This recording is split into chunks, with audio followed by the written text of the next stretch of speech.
Hello friends, हम लोग कक्षा 11वीं एनसीईआरटी जीव विज्ञान का 19वां चैप्टर शुरू कर रहे हैं। उत्सर्जी उत्पाद एवं उसका निष्कासन, मतलब इसमें हम उत्सर्जी तंत्र को पढ़ने वाले हैं। तो देखिए, जितने भी प्राणी हैं, जंतु हैं, उनके शरीर में बहुत सारे विषैले पदार्थ बनते रहते हैं।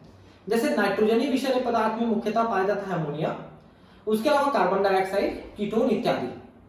तो कुछ प्राणी इनको अमोनिया के रूप में ही निकाल देते हैं, कुछ इनको यूरिया और कुछ इनको यूरिक अम्ल के रूप में निकालते हैं। तो उन्हीं के पूरे सिस्टम के बारे में हमको इस अध्याय में पढ़ना है। प्राणी उपापचयी अथवा अत्यधिक अंतर्ग्रहण जैसी क्रियाओं द्वारा अमोनिया, यूरिया, यूरिक अम्ल, कार्बन डाइऑक्साइड, जल और अन्य आयन जैसे sodium, potassium, chlorine, phosphate, sulphate आदि का संचय करते हैं।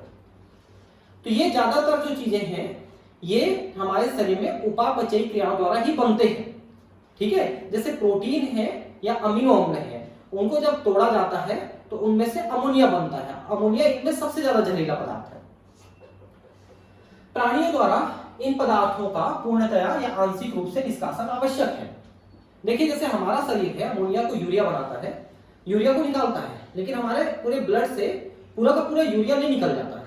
यूरिया की कुछ मात्रा ब्लड में रह जाता है, रक्त में, क्योंकि उससे वो अम्ल क्षार का जो संतुलन है वो बनाए रखता है हमारे रक्त में।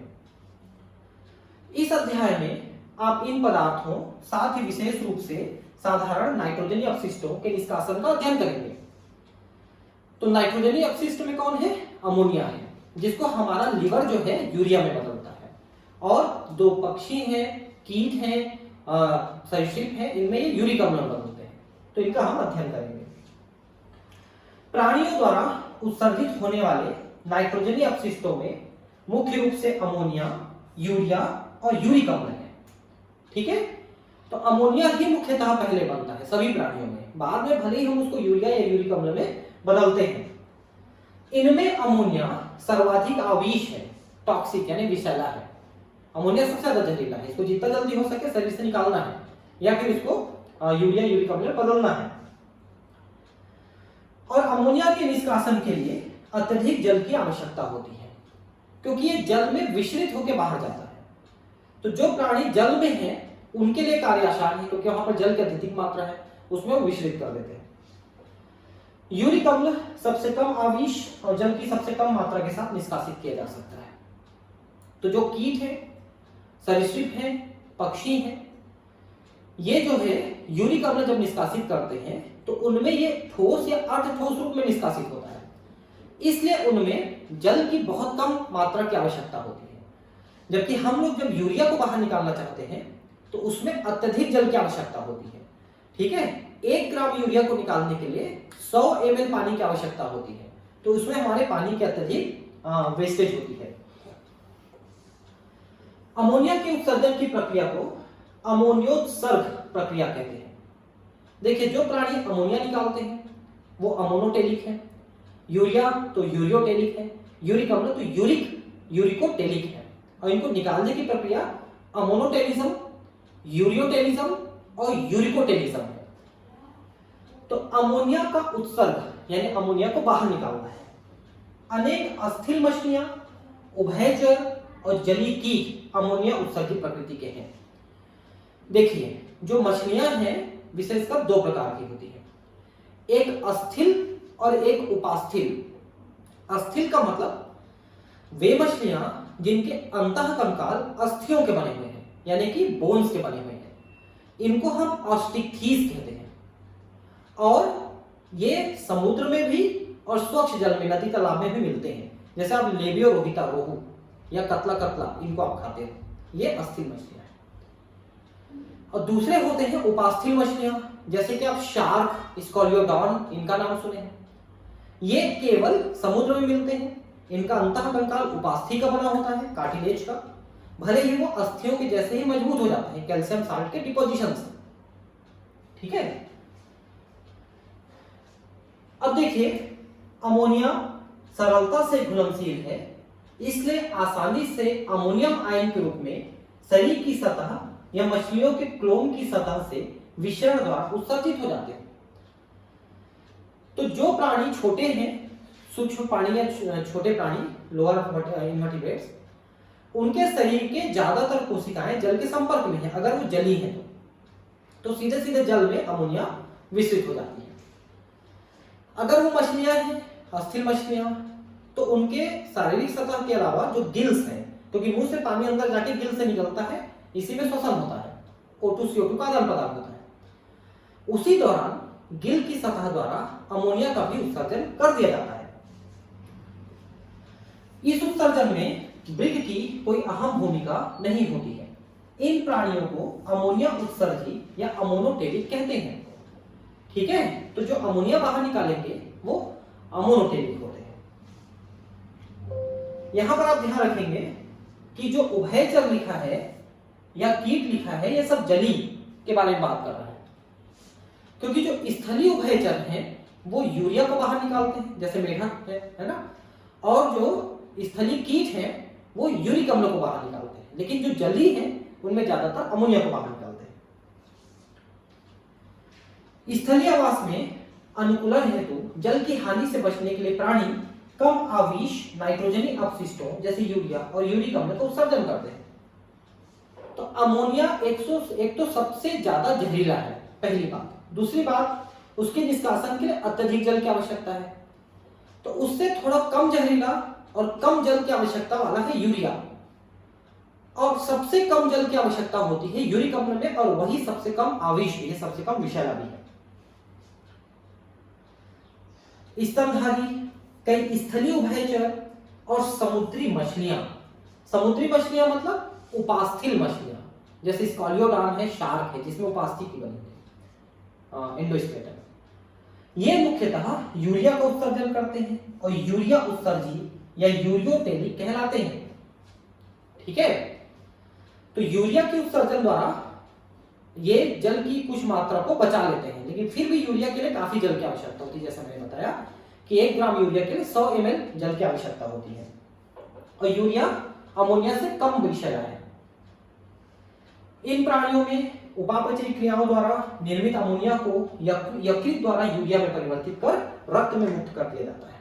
देखिए ध्यान से, हमारा जो यकृत है वो अमोनिया को जो है CO2 के साथ क्रिया करा करके ये NH2 CONH2 और ये होता है यूरिया। इसके लिए वहां पर एक चक्र चलता है जिसको हम कहते हैं ऑर्निथीन चक्र, यूरिया लिवर में, इससे यूरिया बनता है। तो लिवर यूरिया बनाता है, उसको रक्त में छोड़ता है, रक्त में जो यूरिया आता है वो वृक्क के द्वारा, किडनी के द्वारा छाना जाता है और मूत्र के द्वारा, यूरिन के द्वारा निकाला जाता है,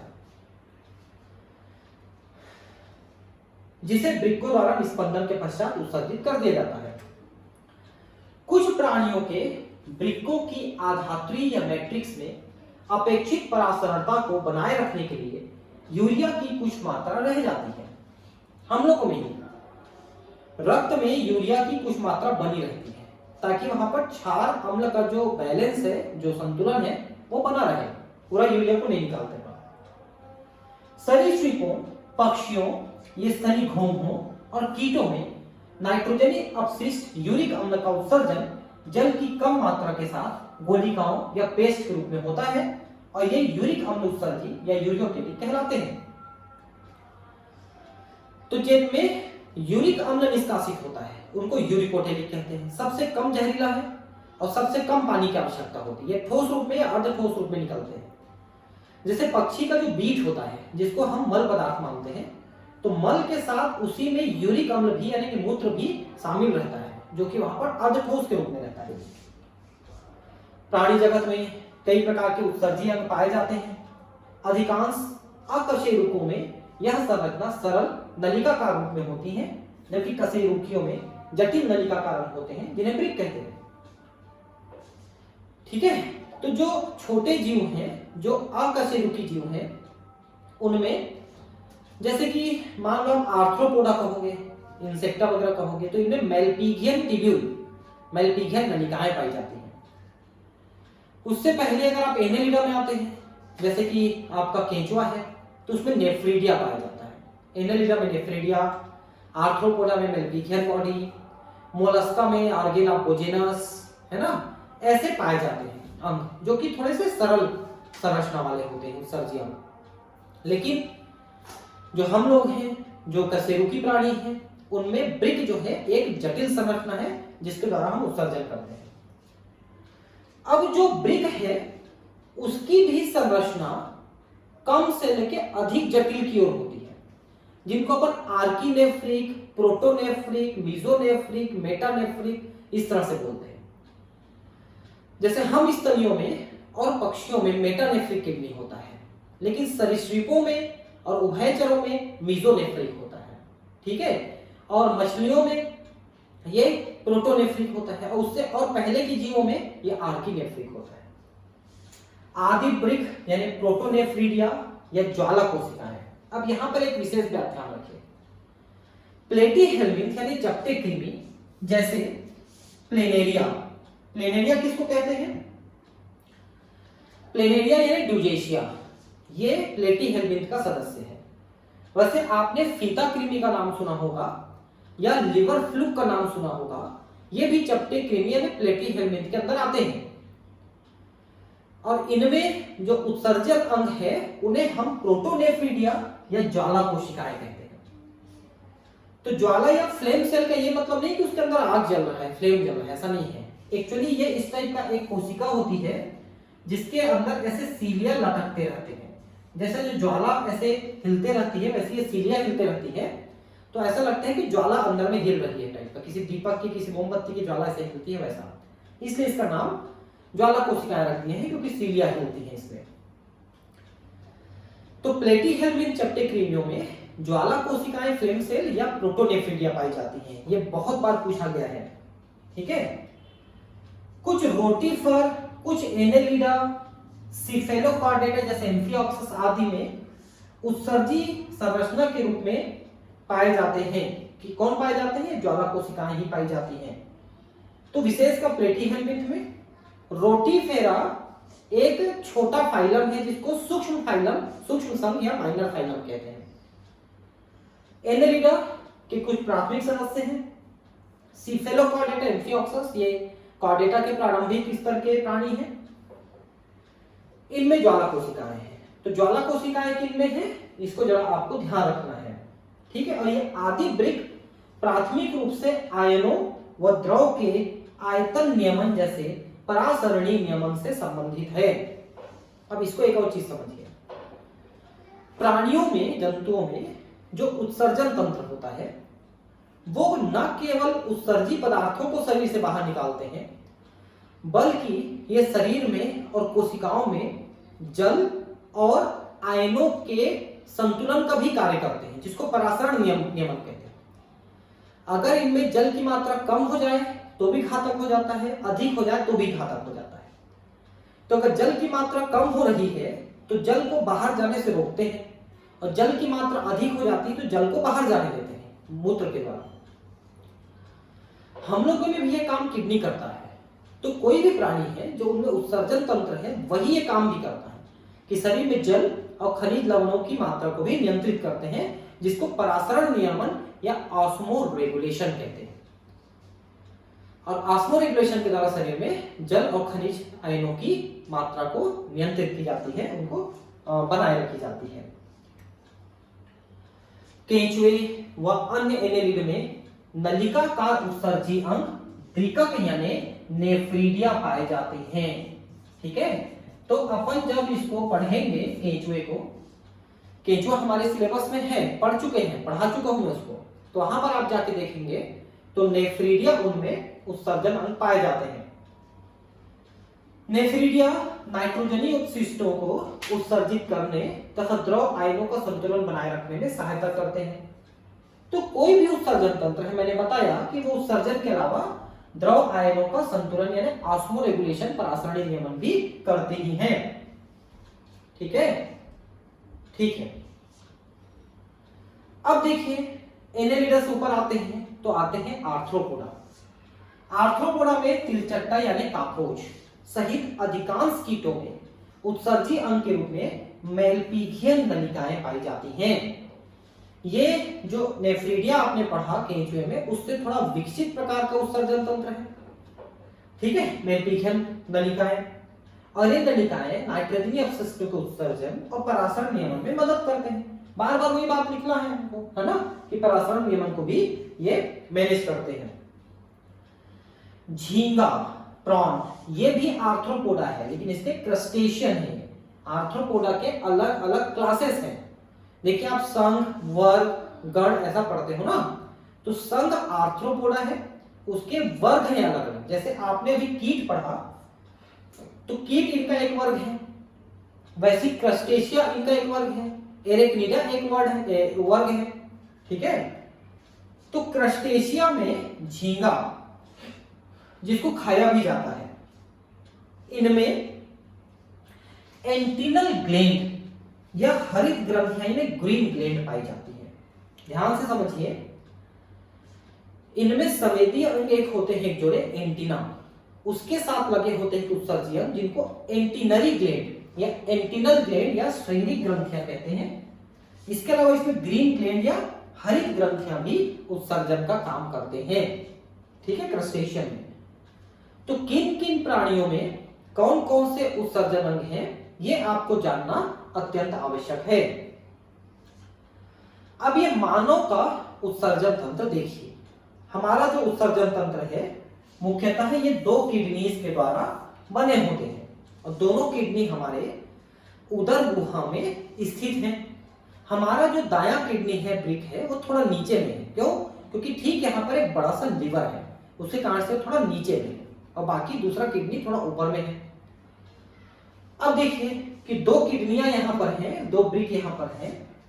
इन ब्रिकों के अंदर रक्त को लेके जा रहा है ये ब्रिक धमनी है, रीनल आर्टरी, और जो रक्त को लेके बाहर निकल रहा है वो ब्रिक शिरा है, यानी कि रीनल वेन। तो अंदर जाने वाले रक्त में यूरिया ज्यादा रहेगा, और बाहर निकलने वाले शिरा में शिरा के रक्त में यूरिया सबसे कम रहेगा। आपको एक प्रश्न आता है कि हमारे शरीर में किस शिरा में यूरिया अधिकतम और किस शिरा में यूरिया न्यूनतम रहेगा?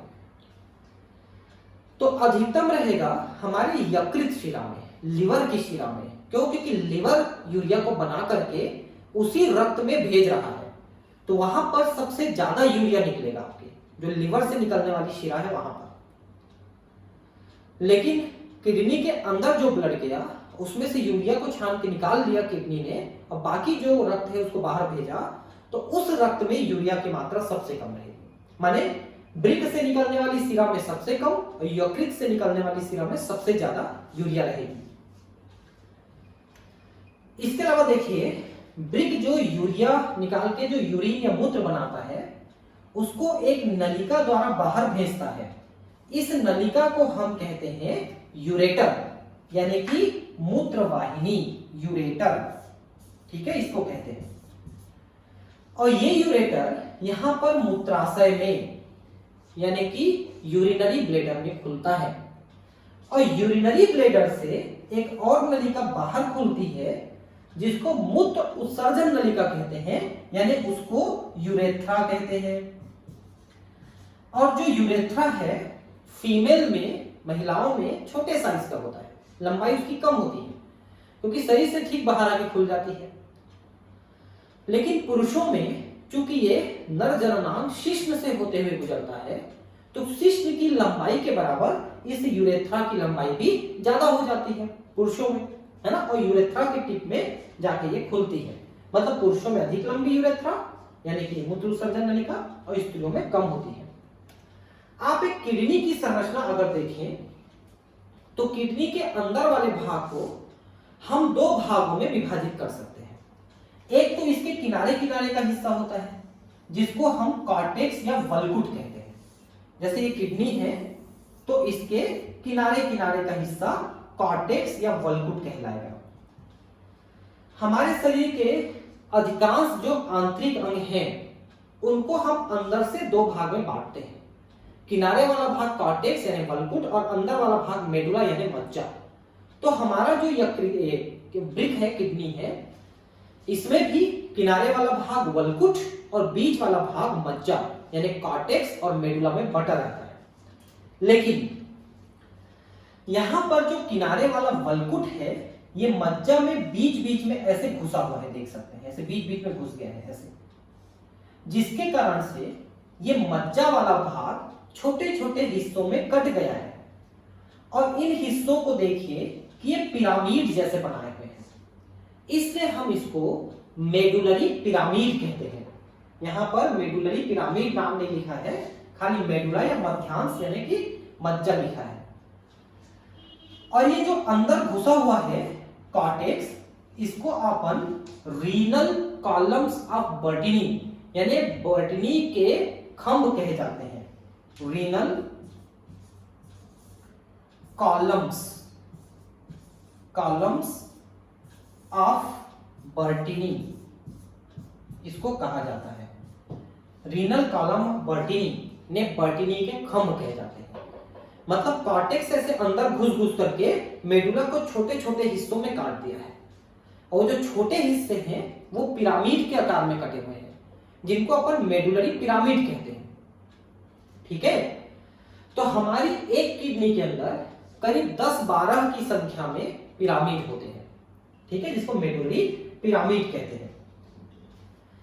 और इस किडनी के अंदर एक गुहा जैसी संरचना जो होती है इसे पेल्विस कहते हैं। इसी में सब छोटी छोटी नलिकाएं आके खुलती हैं जो मेडुला के अंदर से आती हैं और मूत्र को वहां पर छोड़ती हैं। और उसी पेल्विस से ये यूरेटर यानी मूत्र वाहिनी नलिका निकल करके मूत्राशय में पहुंचती है। ठीक है, मनुष्यों में उत्सर्जन तंत्र, एक जोड़ी वृक्क, एक जोड़ी मूत्र वाहिनी नलिका, एक मूत्राशय और एक मूत्र मार्ग यानी यूरेथ्रा के रूप में होती है। वृक्क सेम के बीज की आकृति के, जिसको अपन सेमी कहते हैं, सेम या सेमी बीन, उसकी आकृति के होते हैं और गहरे भूरे लाल रंग के होते हैं, अत्यधिक लाल कलर के दिखते हैं। और ये अंतिम वक्षी और तीसरी कटी कशेरुका के समीप उदर गुहा में आंतरिक पृष्ठ सतह पर स्थित होते हैं। मतलब देखिए, ये हमारा अधर सतह है, पीछे हमारा पृष्ठ सतह है, तो किडनी थोड़ा गुहा के पिछले हिस्से में है, मतलब पीठ की तरफ चिपके हुए हैं। और कहां से कहां तक है देखिए, तो आपको कशेरुक दंड पता है हमारी, तो ये जो गले में है इस भाग को अपन सर्वाइकल या ग्रीवा कहते हैं। इसके बाद छाती के पिछले वाले हिस्से को अपन वक्ष स्थल कहते हैं। देखिए वक्ष, ठीक है, तो वक्ष स्थल से गुजरा हुआ उतने।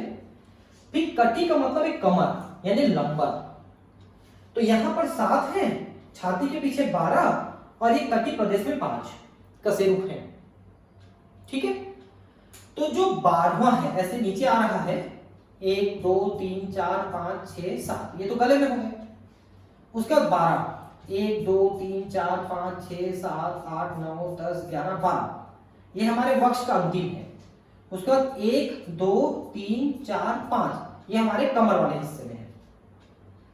ठीक है, ये वर्टिब्रल कॉलम में हम कशेरुक, क्योंकि कशेरुक छोटे छोटे टुकड़े होते हैं ना जिससे हमारे रीढ़ की हड्डी बनी है, वही कशेरुक है। तो ये अंतिम वक्ष और तीसरी कटी यानी 1 2 3 कटी, ये देखो इस जगह पे ये किडनी ऐसे लगे हुए हैं। ठीक है, ये कहना है। और ये पीछे पीठ की तरफ ज्यादा पास में रहते हैं, इसलिए जब किडनी का ऑपरेशन होता है ना तो पीठ की तरफ से चीरते हैं, पेट की तरफ से नहीं चीरते। ठीक है, वयस्क मनुष्य में प्रत्येक वृक्क की लंबाई 10 से 12 सेंटीमीटर, ये 10 से 12 सेंटीमीटर और चौड़ाई 5 से 7 सेंटीमीटर की होती है और मोटाई इसकी 2-3 सेंटीमीटर और भार 120 से 170 ग्राम होता है। आपका जो छोटा स्केल होता है वो 15 सेंटीमीटर होता है, 10 से 12 सेंटीमीटर इतना बड़ा हुआ। ठीक है, इतना बड़ा, इतना चौड़ा और इतना मोटा किडनी हुआ, वजन 120 से 170 ग्राम। वृक्क की केंद्रीय भाग की भीतरी अवतल सतह के मध्य में एक खांच होती है जिसे हाइलम कहते हैं। तो ऐसे जो खांच ऐसे गया हुआ है उसी खांच को हम हाइलम कहते हैं। ठीक है, इसे होकर मूत्र नलिका, रक्त वाहिनी या तंत्रिकाएं प्रवेश करते हैं। ये देखो यहीं पर सब चीजें प्रवेश करी है, निकली है। हाइलम के भीतरी ओर कीप के आकार की रचना होती है जिसे ब्रिक की श्रोणी या पेल्विस कहते हैं तथा इससे निकलने वाले प्रक्षेपण प्रोजेक्शंस को चमक या कैलिक्स कहते हैं। तो ये वाले भाग में एक्चुअली जैसे किडनी है तो इस वाले भाग को अपन पेल्विस कहते हैं और यहां पर ऐसे छोटे छोटे ऐसे उभार निकले होते हैं, इसको अपन कहते हैं कैलिक्स। ठीक है, ये पेल्विस है और यहां पर कैलिक्स है। ठीक है, ब्रिक की बाहरी सतह पर दृढ़ संपुट होता है क्योंकि किडनी की सुरक्षा के लिए संपुट का होना यानी कैप्सूल का होना जरूरी है और ये कैप्सूल श्वेत कोलेजन तंतुओं की बनी होती है जो किडनी की सुरक्षा करता है, धक्के वक्के से बचाता है। ये देखिए सारी चीजें इसकी बड़े वाली संरचना में स्पष्ट रूप से दिख रही हैं। बाहर में एक आवरण है जिसको अपन ब्रिक आवरण या संपुट कहते हैं।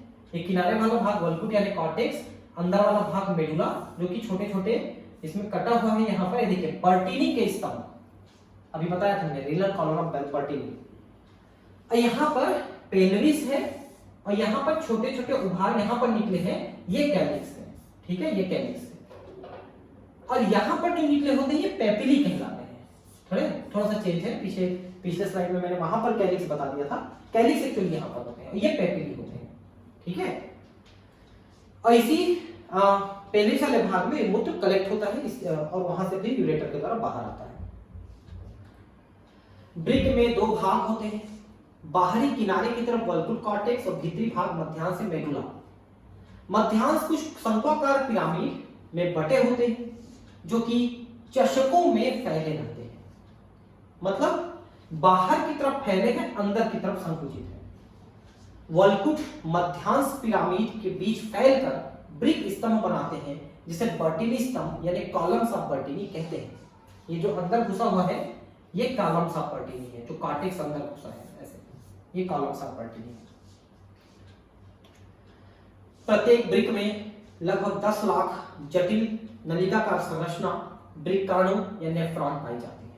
अब देखिए हमारे किडनी की जो कोशिकाएं हैं जो वास्तव में यूरिन बनाती हैं, मूत्र बनाती हैं, उन्हें अपन नेफ्रॉन या ब्रिकाणु कहते हैं, जिसमें रक्त क्षरण करके यूरिन अलग हो जाता है और रक्त वापस चला जाता है। तो एक किडनी में 10 लाख नेफ्रॉन है, दो किडनी में 20 लाख नेफ्रॉन, और किसी एक व्यक्ति के लिए जो आवश्यक होता है वो सिर्फ 5 लाख नेफ्रॉन है। यानी एक किडनी भी 2 व्यक्तियों को काम कर सकता है। लेकिन दुर्भाग्यवश जब किसी व्यक्ति में किडनी खराब होते हैं तो दोनों किडनी खराब होते हैं। क्यों? क्योंकि शरीर के अंदर की जो परिस्थितियां हैं वो एक किडनी के लिए भी वही है तो दूसरी किडनी के लिए भी वही है, इसलिए दोनों किडनी एक साथ खराब होते हैं। और जब किसी दूसरे की किडनी को डोनेट किया जाता है, उसको लगाया जाता है, तो तीसरी किडनी वहां पर फिट की जाती है। पहले या दूसरे किडनी को, शुरू वाले को निकाल के उसके बदले में नहीं फिट करते, तीसरी किडनी को उसके बाजू में नीचे में फिट कर देते हैं। जो क्रियात्मक इकाई है नेफ्रॉन, आगे के चित्र में हम देखेंगे। ठीक है, ये चित्र है। प्रत्येक ब्रिकाणु के 2 भाग होते हैं। देखिए अब ये बता ही देते हैं इसमें क्या क्या है। इसके 2 भाग होते हैं। पहला भाग यहां पर देखिए क्या क्या लिखा है, देखिए 2 भाग होते हैं। पहला भाग जिन्हें कुछ या ग्लोमेरुलस और ब्रिक नलिका कहते हैं। तो एक्चुअली कुछ बातें समझ लीजिए जो इसमें कमी है। जो ब्रिक के अंदर आने वाली धमनी है वो हर नेफ्रॉन के लिए एक शाखा बनाती है जिसको अपन एफरेंट आर्टेरियोल या अभिवाहित धमनिका कहते हैं, जो हर एक नेफ्रॉन में एक एक जा रही है। और यहां पर एक कप जैसी संरचना होती है जिसको बोमेन कैप्सूल या बोमेन संपुट कहते हैं।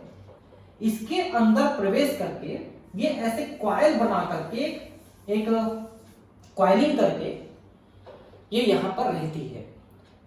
ठीक है, और फिर यहां से वापस बाहर निकल जाती है। यहां पर एक विशेष बात देखिए कि जो अंदर आ रही है जिसको आप अभिवाही कहते हो और जो बाहर जा रही जिसको अपवाही कहते हो, इंग्लिश में एफरेंट और इंग्लिश में इफरेंट। तो अंदर आने वाली अभिवाही थोड़ी चौड़ी है बाहर जाने वाली अपवाही थोड़ी संकरी है, नेरो है। इसके कारण से यहाँ पर रक्त दाब यानी ब्लड प्रेशर बढ़ जाती है। तो ये जो यहाँ पर एक गुच्छे जैसी संरचना बन गई है, इसी को ग्लोमेरुलस कहते हैं। कोशिका, केशिका गुच्छ, ये दोनों नाम गलत लिख दिया है। ग्लोमेरुलस या केशिका गुच्छ, कोशिका नहीं, केशिका गुच्छ, क्योंकि रक्त की पतली नलिका केशिका कहलाती है, कोशिका नहीं कहलाती। और दूसरा भाग क्या है कि इस बोमेन संपुट से निकली हुई एक नलिकाकार संरचना है, जो पीले रंग की है, ठीक है, जो निकलते ही सबसे पहले यहां पर एक कुंडलन जैसे बनाया हुआ है, फिर नीचे जाता है, फिर ऊपर जाता है, फिर एक कुंडलन बनाता है, फिर ये संग्रहण नलिका में खुल जाती है। एक संग्रहण नलिका में करीब करीब 4000 नेफ्रॉन खुलते हैं, एक संग्रहण नलिका में 4000। अब ध्यान से देखिए कि ये नलिका निकलते ही जो यहां पर कुंडलन करी है, इसको अपन कहते हैं समीपस्थ संवालित नलिका, यानी कि प्रारंभिक कुंडलित नलिका, यानी प्रॉक्सिमल कन्वोल्यूटेड ट्यूब्यूल, पीसीटी। नीचे जाती है तो नीचे जाने को अपन अवरोही कहते हैं, ये उल्टा नाम लिखा है। नीचे जाने वाला अवरोही, और ऐसे नीचे जा रहा है, और ऊपर जाने वाला आरोही, ये उल्टा नाम लिखा है, ध्यान देना, ठीक है। ये आरोही और ये अवरोही, नीचे जाने वाला डिसेंडिंग, ऊपर आने वाला असेंडिंग। तो नीचे को अवरोही कहते हैं, ऊपर जाने वाले को आरोही कहते हैं। और यहां पर जो ऐसे लूप बनाया हुआ है, इसको हेनले लूप यानी हेनले पाश कहते हैं। और नीचे आते समय कुछ दूरी तक ये चौड़ा रहता है, फिर थोड़ा संकरा हो जाता है, ऊपर जाते तक कुछ दूर तक संकरा रहता है, फिर थोड़ा चौड़ा हो जाता है। तो ये उल्टा नाम लिखा है, ध्यान रखेंगे, ठीक है। और फिर ये एक और कुंडलन बनाता है, जिसको अपन दूरस्थ कुंडलित नलिका या डिस्टल कन्वोल्यूटेड ट्यूब्यूल भी कहते हैं, डीसीटी कहते हैं। और उसके बाद फिर ये संग्रहण नलिका में खुल जाती है। एक बात और ध्यान दीजिए कि ये जो रक्त नलिका आई है, बाहर निकली है, बाहर निकलने के बाद ये जो अपवाही है, इस नलिका के चारों ओर एक जाल जैसा बनाया हुआ है, आप देख सकते हैं। इस जाल को हम वाशा रेक्टा कहते हैं। वाशा का मतलब होता है ब्लड वेसल, यानी रक्त वाहिनी नलिका, और उसका जाल यहां पर बना हुआ है, तो हम इसे कहेंगे वाशा रेक्टा, ठीक है।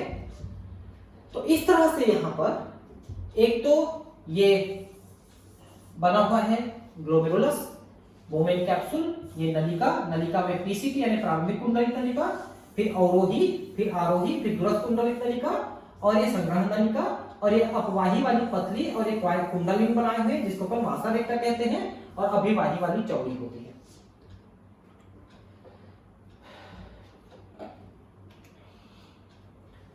प्रत्येक वृक्काणु के दो भाग हैं, जिन्हें गुच्छ यानी ग्लोमेरुलस और ब्रिक नलिका यानी नीचे उतरने वाली नलिका कहते हैं। गुच्छ वृक्कीय धमनी की शाखा अभिवाही धमनिकाओं एफरेंट आर्टेरियोल से बनी केशिकाओं, ये देखिए यहां पर केशिका की कैपिलरी का एक गुच्छ है। ग्लोमेरुलस से रक्त अपवाही धमनिका यानी इफरेंट आर्टेरियोल द्वारा ले जाई जाती है। तो जो अंदर आ रही है अभिवाही यानी एफरेंट, और जो बाहर जा रही है वो अपवाही यानी इफरेंट कहलाती है, ठीक है, ऐसा। अब है आगे देखिए कि यहां पर देखिए कि चौड़ा है और ये संकरा है, तो इसके अंदर रक्त का दबाव बढ़ जाता है, ये जो अंदर है इसके अंदर, और इसमें छोटे छोटे छिद्र होते हैं जिससे रक्त छन छन करके इस संपुट में, इस कैप्सूल में भर जाता है। और क्षमता है तो क्या क्या क्षमता है और क्या क्या नहीं क्षमता है, ध्यान दीजिए। नहीं छनने वाले में रक्त की कणिकाएं, आरबीसी, डब्ल्यूबीसी, प्लेटलेट्स, ये नहीं छनती है। रक्त के प्लाज्मा प्रोटीन्स, फाइब्रिनोजेन और एल्बुमिनोग्लोबिन, ये नहीं छनते हैं। बाकी लगभग सारी चीजें छन करके इस कैप्सूल में भर जाती हैं, जिसको अपन बोमेन कैप्सूल कहते हैं। फिर यहां से जो ट्यूब निकलती है वो शुरू में एक बार कॉइलिंग करेगी, फिर ऊपर नीचे जाके ऊपर जाके फिर कॉइलिंग करती है। ब्रिक नलिका दोहरी झिल्ली युक्त प्याले नुमा बोमेन संपुट से प्रारंभ होती है। ये देखिए दोहरी झिल्ली है, बोमेन संपुट। गुच्छ और बोमेन संपुट मिलकर मेलपिघाइक काय या ब्रिक कणिका कार्पसेल बनाते हैं। तो ये ग्लोमेरुलस अंदर में और बाहर में बोमेन कैप्सूल, ये दोनों मिलकर के ये पूरी संरचना मेलपिघियन कैप्सूल या संपुट या ब्रिक कणिका या कार्पसेल कहलाते हैं। ठीक है, तो इसी को ब्रिक कणिका, कार्पसेल या मेलपिघियन बॉडी कहते हैं। बोमेन संपुट से एक अति कुंडलित समीपस्थ संवादी नलिका पीसीटी प्रारंभ होती है। इसके बाद ब्रिकाणु में हेयर पिन के आकार का हेनले लूप पाया जाता है, जिसमें आरोही व अवरोही दो भुजाएं होती है। ठीक है, आरोही भुजा से एक और अति कुंडलित नलिका, दूरस्थ कुंडलित नलिका प्रारंभ होती है। देखिए यहां पर सही लिखा है कि जो आरोही नलिका है उसमें फिर ये दूरस्थ कुंडलित नलिका, ये उल्टा लिख दिया ना, ये आरोही है और ये अवरोही है, मैंने पहले ही बताया। आरोही भुजा से ये बीसीटी लगी होती है, प्रारंभ होती है। अनेक ब्रिकाणुओं की दूरस्थ समालित नलिका यानी डीसीटी एक सीधी संग्रह नलिका में खुलती है और एक संग्रह नलिका में ऐसे 4000 नेफ्रॉन खुलते हैं। ठीक है, अनेक संग्रह नलिकाएं मिलकर चषकों के बीच स्थित मध्यांश पिरामिड से गुजरती हुई ब्रिक की श्रोणी में खुलती है। और ये जो संग्रह नलिकाएं हैं मिलके माइनर कैनिक्स, मेजर कैनिक्स, है ना, इस तरह से बनाते जाते हैं और पेलिविस वाले भाग में खुल जाते हैं और यूरिन को वहां तक लेके जाते हैं। ब्रिकाणुओं की ब्रिक कणिका, समस्त समालित नलिका, दूरस्थ समालित नलिका आदि ब्रिक के वल्कुट भाग में, जबकि हेनले लूप मध्यांश में स्थित होता है। मतलब इतनी जो है ये कॉर्टेक्स वाले भाग में रहता है और उसके नीचे वाला भाग ये मेडुला यानी कि मध्यांश वाले भाग में होता है। अधिकांश ब्रिकाणु के हेनले लूप बहुत छोटे होते हैं और मध्यांश में बहुत कम धंसे होते हैं। ऐसे ब्रिकाणुओं को वल्कुट ब्रिकाणु कहते हैं। ठीक है, मतलब क्या कि जो नेफ्रॉन के हेनले लूप छोटे होते हैं और मेडुला में ज्यादा अंदर तक नहीं रहते, वो कॉर्टेक्स तक ही ज्यादातर रहते हैं, तो उन्हें अपन कॉर्टेक्स के नेफ्रॉन यानी वल्कुट नेफ्रॉन कहते हैं। और कुछ के बहुत लंबे लंबे होते हैं हेनले लूप और पूरे मेडुला के अंदर तक जाते हैं, उन्हें मेडुलरी या जक्स्टा मेडुलरी नेफ्रॉन कहते हैं। कुछ ब्रिकाणुओं के हेनले लूप बहुत लंबे होते हैं तथा मध्यांश में काफी गहराई तक धंसे रहते हैं, इन्हें सानिध्य मध्यांश ब्रिकाणु या जक्स्टा मेडुलरी नेफ्रॉन कहते हैं। तो जो जिनके हेनले लूप छोटे होते हैं वो कॉर्टेक्स तक यानी वो वल्कुट यानी कॉर्टिकल नेफ्रॉन, और जिनके मेडुला तक अंदर बहुत अंदर तक जाते हैं उन्हें जक्स्टा मेडुलरी नेफ्रॉन कहते हैं। गुच्छ से निकलने वाली अपवाही धमनिका ब्रिक की नलिका के चारों ओर सूक्ष्म केशिकाओं का जाल बनाती है, जिसे परिनालिका केशिका जाल यानी वासा रेक्टा कहते हैं। पूरा जाल बना रहता है क्योंकि यूरिन जो बन रहा है उसमें से आवश्यक चीजों को वापस अवशोषित करके रक्त में ले जाते हैं, क्योंकि रक्त ज्यादा छन गया है तो उसी रक्त में लेके जाते हैं।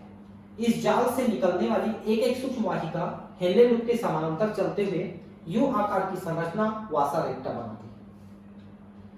ठीक है, तो वासा रेक्टा वही जाल बनाती है। वल्कुटीय ब्रिकाणु में वासा रेक्टा या तो अनुपस्थित या अत्यधिक हार्शीट होता है। कॉर्टिकल वाले भाग में जो होते हैं उनमें वासा रेक्टा नहीं होता, लेकिन जाल तो थोड़ा बहुत बना ही रहता है। ठीक है, मूत्र निर्माण हम लोग अगली क्लास में पढ़ेंगे। Thank you, bye.